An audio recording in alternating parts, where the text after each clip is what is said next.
Welcome to EPG Pathshala. In this particular module, we are going to introduce the concepts of violence against women as part of the course on gender and social work. I'm Dr. Shivli Kumar, Associate Professor, School of Social Work, Tata Institute of Social Sciences. The topics to be discussed in this particular module are patriarchy, power and violence against women, variations in patriarchal control and violence against women, intersectional violence, violence across life cycle, violence against women definitions, forms of violence, sites of violence, and a summation of all of them. So let's talk about patriarchy, power and violence against women, some of the connections that are there between patriarchy and the ways in which power flows and then gets embedded into violence against women. Patriarchy is the system which prescribes and ensures gender roles and is oppressive to both men and women. If you have studied the earlier modules on gender and sex, patriarchy has been well explained out there as to how it functions in tandem with culture and cultures of oppression for women and some men in marginalized communities. While both sexes are subjected to oppression, as we have seen and understood, gender-based discrimination and the operationalization of patriarchy is such that women are more subjected to discrimination in a manner which renders them weak and men become powerful. This is basically because of the ways in which cultures construct patriarchy. There is a normative structure that's there available in most societies and also diverse societies, and in each case it is explained to children when they grow up that girls are weak, they cannot and should not climb trees, they should not ride a bike, and that because they reproduce and have their periods, they are also, as far as health is concerned, they are largely weaker physically, physiologically than men. Now, if this is socialized throughout and they need the protection of the men whenever they do something that is outside in the public space. Interestingly, this culture continues to inform even today in our country, and more protectionist policies are being taken up by the state to ensure that gender relations stay where they are and inequalities against women continue to operate. So patriarchy as a system also gets not just embedded in the family or the household, but also in the community with regard to your neighborhood or the kinship structures that you belong to, as well as the religious communities that you belong to, as well as within the state. The state institutions also continue this continuum of inequality against women, and that is important for us to understand. Now, persons who do not conform to patriarchal prescribed roles, that is where the real problems start. Either, if you would remember as a child also, when you decided that you wanted to ride the bike, or you wanted to run freely on the road, or you wanted to climb a tree, usually you were remonstrated by your mother or your father that you cannot do it because you're a girl, and that you will injure yourself, harm yourself, and then of course who will marry you if you get a scar or something like that. So in different ways in which you are also reprimanded and sometimes punished. So if you've decided that you want to have a drink like many of the men, and you do it on a sly, and when your parents come to know, in many ways the punishment that occurs creates a sense of understanding that that is not what girls do and only men can do it, and therefore they are privileged to go and drink with friends, but you cannot touch alcohol. In different cultures, not necessarily all, but in different cultures, this kind of retribution is given. And this is what is the perpetuation of violence, because punishment is often and most of the time violent. And you learn that therefore you cannot behave in a particular way as a woman, and you cannot behave as a girl, as a man in particular ways, because as they say that women cannot be soft, caring, and they have to be manly, they have to play sports outside, and they have to look muscular and physiologically strong, even if they may prefer to be at home and read books and do some creative work like painting or artwork. So if they don't do it, there is a lot of anger directed against you, and that is perpetuated through parental upbringing or familial upbringing. So, for instance, in many cultures, especially this is happening even in India, women are not allowed to choose their partners. So, if they want to marry somebody of their own choice, they are not allowed to do that. They may even want to have live-in relationships before they decide to get into marital relationships, but they face a lot of violence from their own natal families, which means that a lot of incidents get reported where women are locked up in their homes, or they're beaten up by their brothers, and often many of them are also killed to keep the honor or the so-called izzat of the family intact. So that is the larger continuum of violence that a lot of women face in a patriarchal society. Women also face serious threat to their life with regard to, that even before they are born, there is now technology available to determine the sex of the child. So from there to adulthood, they are facing continual violence, and so many of the women decide that it is better to behave the way the family wants them and keep the family honor intact. So they are the ones who are embodiment of the family honor, and men are the gatekeepers of that honor. So men are instructed and socialized to ensure that the honor stays intact. So the episodes that are reported in newspapers quite frequently, it is usually the brother and the father who decide to do away with a daughter who has decided to run away with a boy of a different caste or of her own choice. We have agreed, and most feminists agree, that both men and women are victims of patriarchy. It does not impact only women, but men also have to perform certain roles by force. And I've already given one example that how they cannot be nurturing, loving, warm and caring, because that's not masculine enough. And so masculinity is something that they need to be learning. So they cannot show their emotions, they cannot cry, they cannot give way under stress. They have to hold the house in order when there is disorder, and they have to be part of the army. They have to protect the nation, they have to protect the world, and they have to ensure that there is an order which patriarchy prescribes them to be.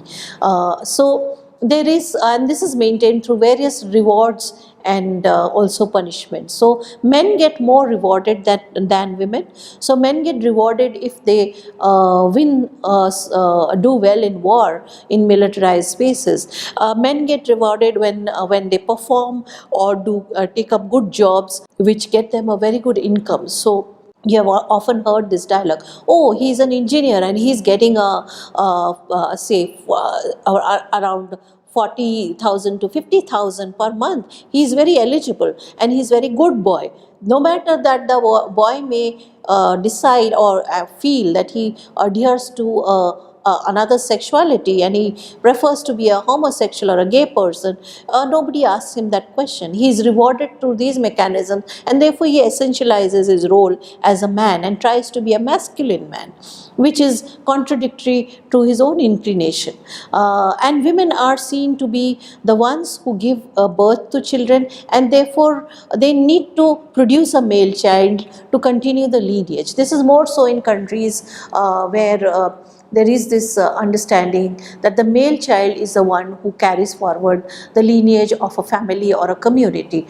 So in India, we find that a woman gets rewarded only if she produces a male child. If she doesn't produce a male child, then she is punished in different ways. That is by repetitive abuses or marginalization in family functions, not giving her a voice or allowing her to speak in different occasions, not allowing her to participate in moments where the entire family comes together, or being treated as a daily handmaiden because she has not done the work that she was supposed to do. No matter that science has proved that it's largely the men who are responsible, male chromosomes which decide the sex of the child, but that doesn't matter. So scientific inquiry and real worlds really do not help when it comes to violence against women.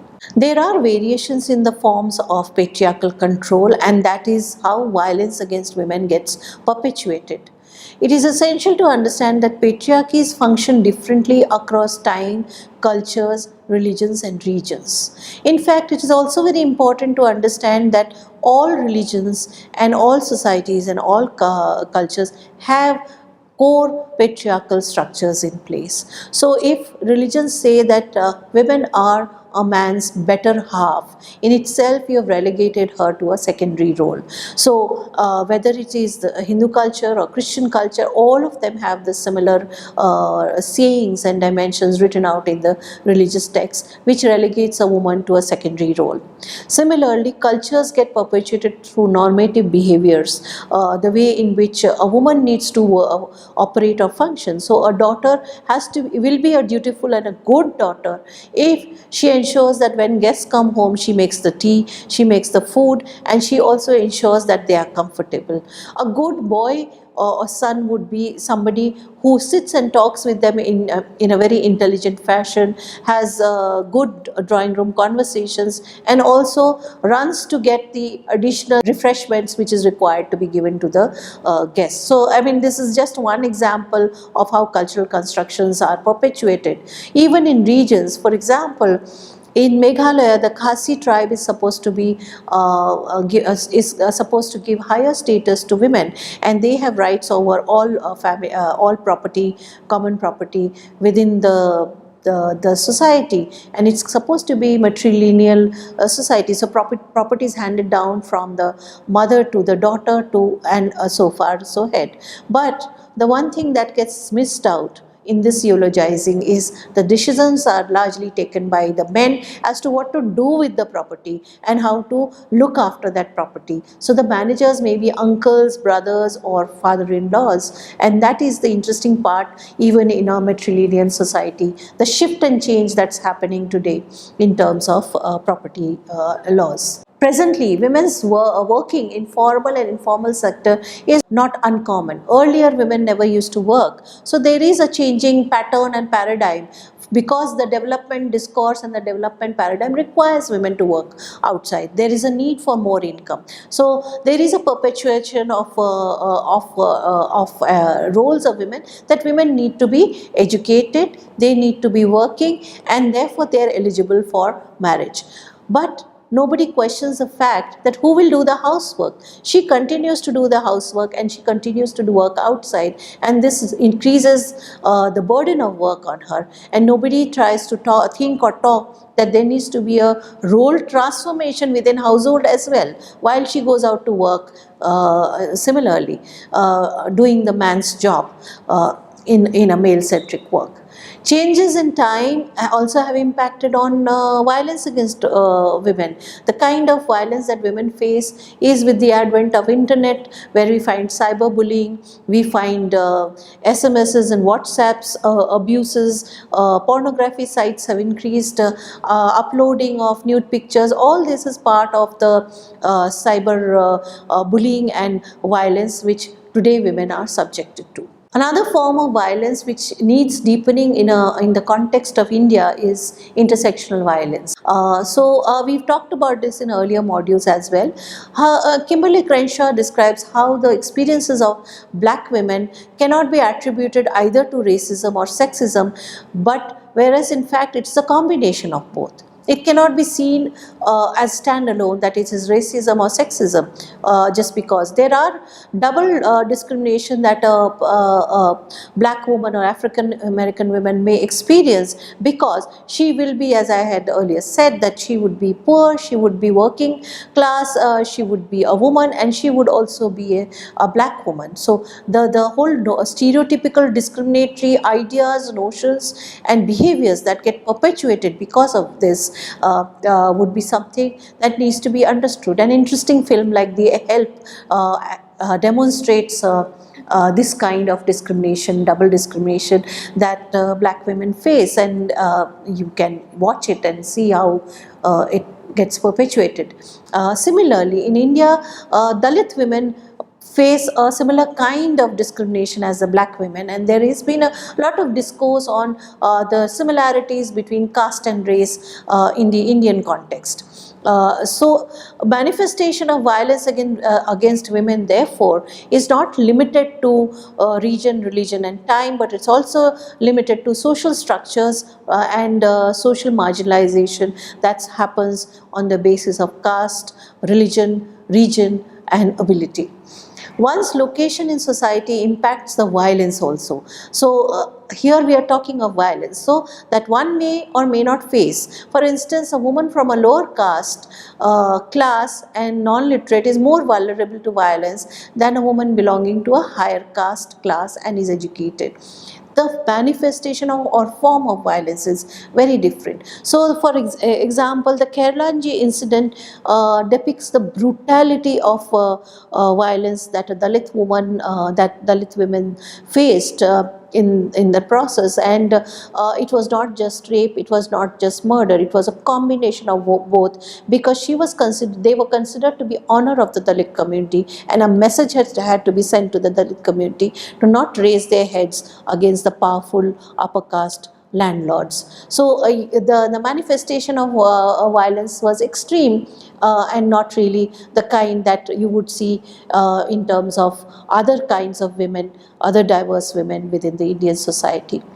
Social hierarchies also change as per situation, hence rendering some women more powerful in certain situations than in other situations. We also agree that many women have being able to reach the power structures in different ways depending on the social situation that they have come from.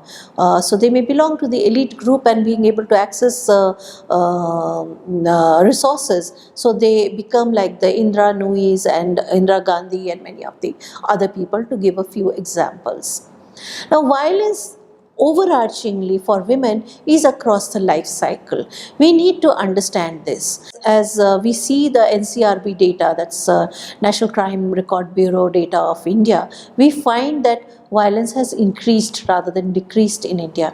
The data shows it, and it also shows that women are facing violence even before they are born.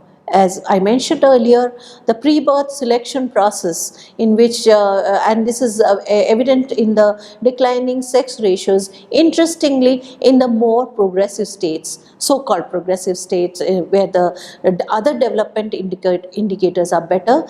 For example, Maharashtra, Punjab, Delhi, Haryana, the sex ratio is much lower than many of the other not so well developed states. Infancy also, we find a perpetuation of gender discrimination and violence. For example, there is female infanticide even now practiced in some of the communities, where the child after birth is killed in different ways. There is also a deliberate continuous neglect of girl children by not feeding her food on time, or saying that culturally, the girls should not eat meat or they should not eat non-vegetarian because it heats up their body and increases a desire for sexual pleasure, so therefore they should not be eating. So a nutritive element which should be going into their diet, that is denied to many of the women, including they are not even given milk or many of the other nutritive products which perhaps a boy child would be given. Similarly, they would land up eating last, so they'll land up eating the leftovers, which is not adequate for their bodies. So in many insidious ways, we call this as violence against women, because there is a great deal of child mortality among the girl children. So that is another form of violence against children in infancy. Childhood, of course, similarly, but adding to it is female genital mutilation in certain communities, which is absolutely barbaric and hazardous so for the girl child, leading to various kinds of infections, which are of course hidden practices, and though today we have a movement against it and a need for a law to do away with it. Similarly, child sexual abuse is on the increase. So even boy children face child sexual abuse. It is the women, the girl children who face a great deal more than the boy children. So it is also about the power that is exercised by adults and also by the patriarchal notions of sexuality. Adolescence, of course, there is forced prostitution, trafficking, forced early marriage, psychological abuse of body shaming, of reduction in mobility, of not being allowed to go for education, of being abused for being a girl child and not being wanted in the girl child. So, for example, several girls in Maharashtra are known as Nakusha, that means not wanted. So, to live with a name like that every day is of course going to impact the self-esteem of the child, and of course rape. In the reproductive age, we find things like honor killing, which I mentioned earlier, dowry killing, intimate partner violence, where you're either living with a boyfriend, or domestic violence where everyday violence is perpetuated. And then there is sexual assault by sometimes not known people, homicide, and sex trafficking, and most of all sexual harassment in the workplace, which is become almost all pervasive in most of the organizations, which need to be addressed, organizations both formal and informal spaces, workspaces as well. And lastly but not the least, elderly women, especially those who are separated, widowed, and living on their own, face a great deal of violence, marginalization, and health issues, which are generally overlooked because they are women. Violence against women encompasses but is not limited to the following, that is physical, sexual, and psychological violence occurring in the family, including battering, sexual abuse, sexual abuse of female children in the household, dowry related violence, marital rape, female mutilation, even non-spousal violence by other male family members. There have been empirical evidence to show that many women face violence from their father-in-laws, fathers, and brothers and brother-in-laws, and violence related to exploitation, that is trafficking of and many other forms. Even many a time the husbands encourage and push their wives into various kind of sexual relationships with other men to perpetuate or promote themselves in the organization. There are also spaces in the community where physical, sexual, and psychological violence happens, even if the family may be nurturing and may have gender equal norms and processes. The community plays a very critical role in limiting the households from ensuring that their daughters get equal rights or are living a violence-free life. So if a choice of marital partner is given to a girl, the communities like the Khap Panchayats in Haryana ensure that it doesn't happen. So either it is rape or sexual abuse or sexual harassment or trafficking in women and forced prostitution that get perpetuated in different ways. Then there is the physical and sexual and psychological violence that is perpetuated or even condoned by the state. So a lot of times when women face such violence, when they want to lodge an FIR or for a first information report in the police station, their voices are not heard. Or in conflict zone where the armed forces also perpetuate sexual violence on women or physical violence on women. There are several examples of it which we don't need to really detail in this particular module.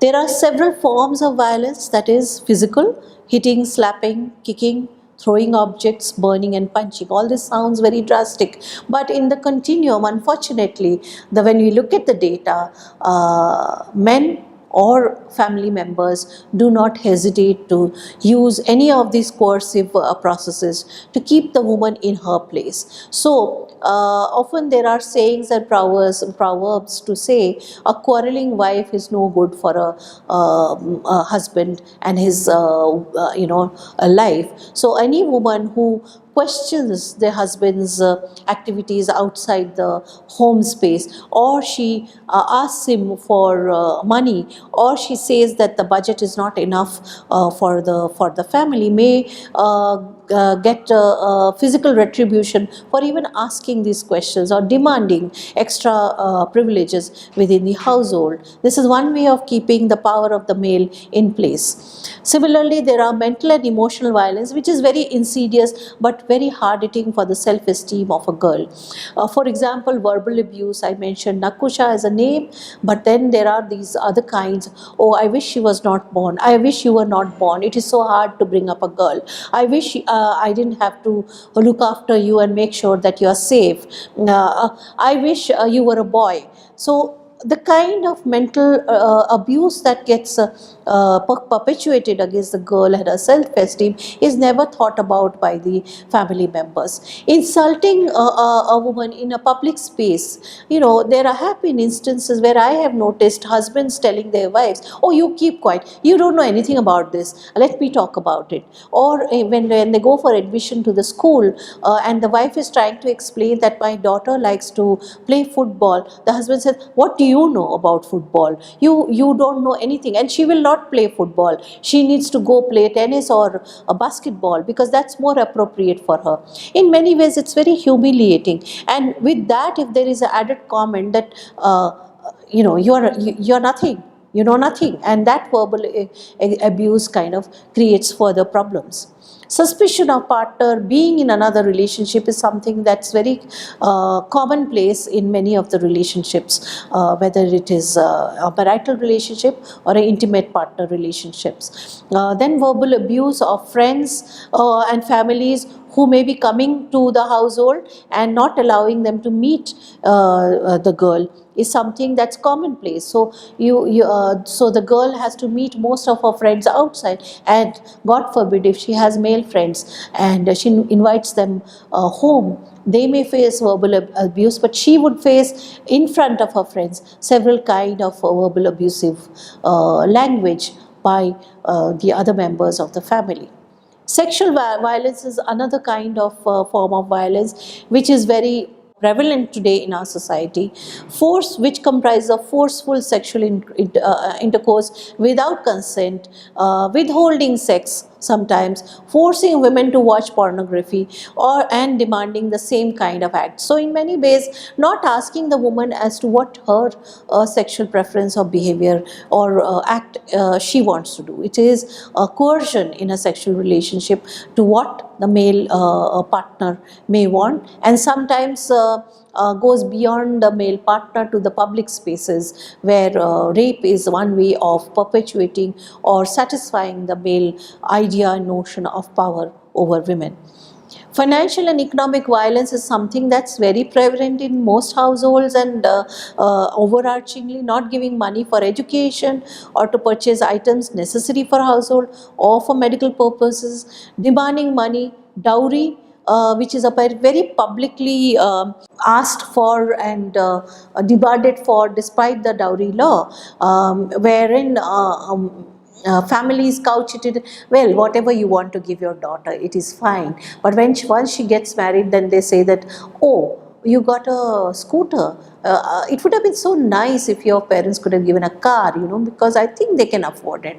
So how that gets perpetuated, and what kind of difficulty the woman faces is something which we need to understand as violence. And also often a lot of women are forced to quit jobs or take on more work depending on the financial condition of the family. So when there is a economic crisis and the partner is not working, so the woman who's earning is asked to take on additional overtime work so that she can earn more income, and and to make the household run.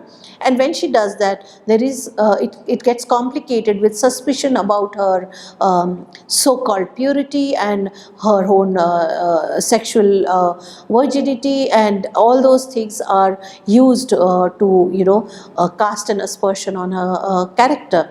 So that is another dimension that forms a part of financial or economic violence, and so is stealing money. It is interesting that how culturally it is seen that if she is earning money, it is okay if I take that money. What is the problem? She is my wife, I can take that money for myself.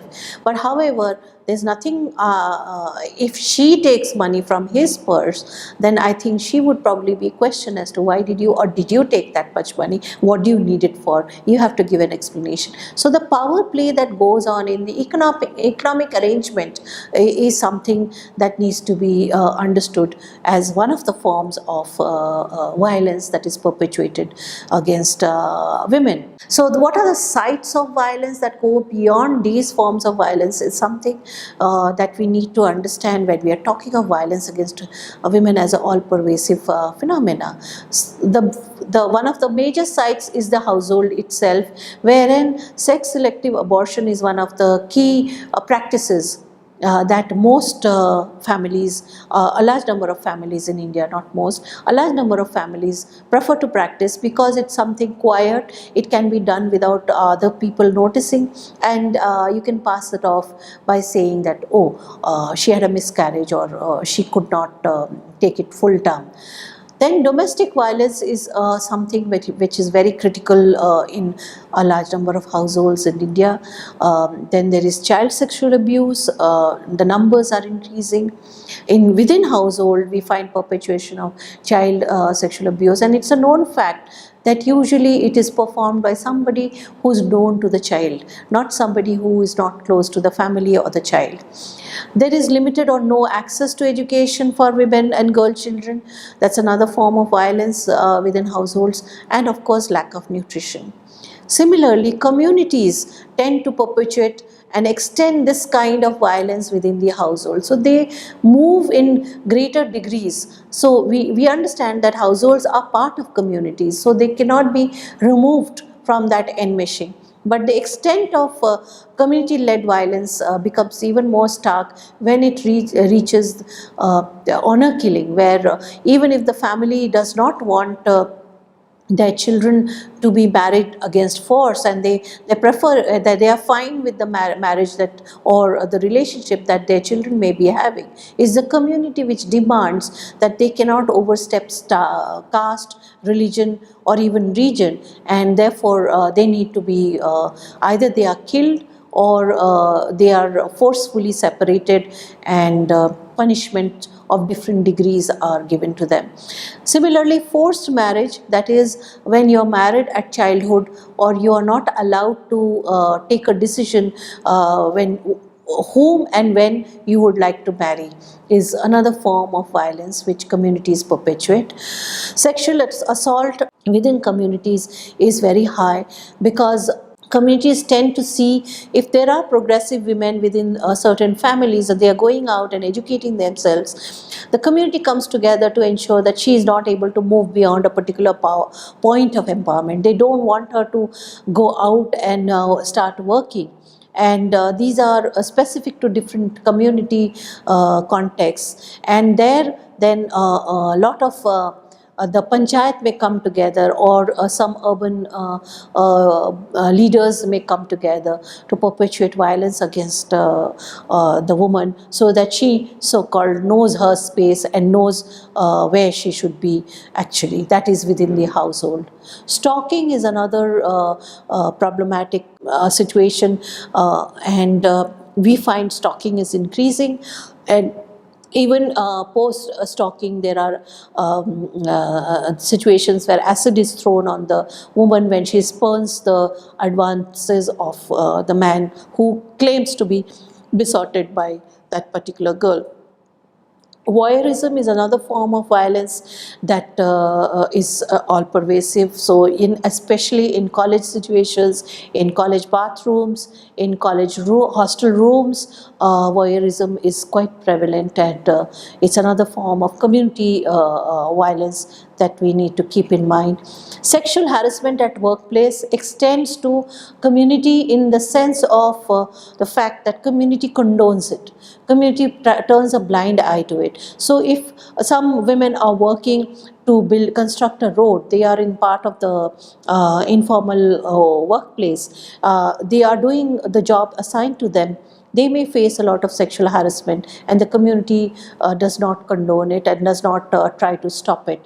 That's another way in which sexual harassment at workplace is continued. Sex trafficking, community people are hand in glove with the traffickers to ensure that it happens. So a lot of women are trafficked from remote rural areas of Bengal to Haryana, where there is a imbalance in the sex ratio, so that they can work as sex slaves. They are not really married, but they live in marital situations, and known Haryana and Punjab, and they are known as paros. So traffickers tend to be engaged in ensuring that wherever there are vulnerable populations, girls from these communities are lured into the other areas where there is a decline in sex ratio and there are not enough girls to marry.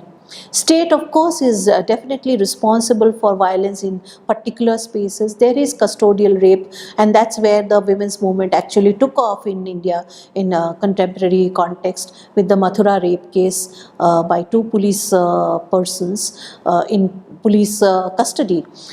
Then lack of gender specific laws to protect the rights of women is another domain of violence against women.